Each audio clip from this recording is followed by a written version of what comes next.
روایت میں آتا ہے کہ نبی پاک علیہ الصلوۃ والسلام ایک مقام سے گزر رہے تھے، ایک قافلہ آیا اور اس نے آ کے وہاں پڑاؤ ڈال لیا۔ ان کے پاس بہت سارے اونٹ تھے۔ سرخ اونٹ اس زمانے میں سب سے زیادہ قیمتی ہوا کرتا تھا، اور ویسے بھی اونٹ قیمتی چیز تھی اس لیے کہ سواری کے لیے استعمال ہوتا تھا، اور ویسے بھی اس کو ذبح کر کے کھانے پینے کے لیے بھی استعمال ہوتا تھا، دیگر چیزیں تھیں، زیادہ تر سواری کے لیے اونٹ استعمال ہوتا تھا۔ سرخ اونٹ کی بڑی قیمت تھی، تو سرخ اونٹ حضور علیہ الصلوۃ والسلام نے پسند فرمایا۔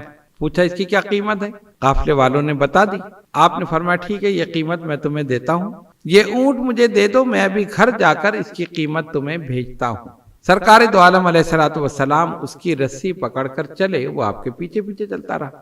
جب آپ چلے گئے تو قافلے کا جو سردار تھا اس نے اپنے خادموں سے اور جو بھی قافلے والے تھے ان سے پوچھا کہ یہ شخص جو نو وارد آیا تھا، ایک مسافر جس کو تم جانتے نہیں تھے، تو یہ اونٹ لے کر چلا گیا، اس نے قیمت دی؟ کہا نہیں سردار، قیمت تو نہیں دی۔ تم نے کیوں نہیں لی؟ کیا تم جانتے تھے؟ کہا نہیں جانتے تو ہم بھی نہیں تھے۔ اس کا کوئی عطا پتہ، اس کا کوئی ایڈریس، کوئی گھر کا پتہ نہیں، ہمیں نہیں پتہ۔ عجیب لوگ ہو تم، اتنا قیمتی اونٹ، وہ بھی سرخ اونٹ جس کی سب سے زیادہ قیمت۔ ایک نووارد آیا، اس نے قیمت طے کی، کہا میں پیسے دے رہا ہوں، میں جا کر بھیج دوں گا، اور لے کر چلا گیا۔ اب آپ دیکھیں اس نے کیا جواب دیا۔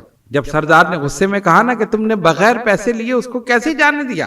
کہا سردار اس کا چہرہ ہی اتنا پیارا تھا کہ میں اسے دیکھتا ہی رہ گیا، میں اس سے قیمت کیسے مانگتا؟ اس نے دوسرے سے کہا تو نے کیوں نہیں پوچھا اور اس سے کیوں نہیں کہا؟ اس نے کہا سردار اس کی آنکھیں اتنی خوبصورت تھی، میں تو اسی میں گم ہو گیا۔ تیسرے سے پوچھا تو نے کیوں نہیں روکا ان دونوں کو؟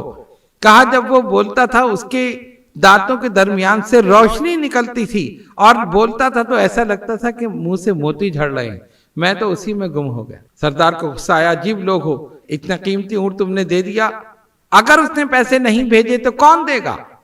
جب اس نے یہ جملہ کہا تو اس کی بیوی جو خیمے میں بیٹھی تھی اس نے پردہ ہٹایا، کہا سردار فکر نہ کر، اس نے اگر نہیں بھیجے تو میں دوں گی۔ اس نے پلٹ کر دیکھا، تو دے گی؟ اسے جانتی ہے؟ کہا جانتی تو میں بھی نہیں۔ کمال ہے، یہ کوئی جانتا نہیں ہے اور ہر کوئی اس پہ فدا ہو رہا ہے۔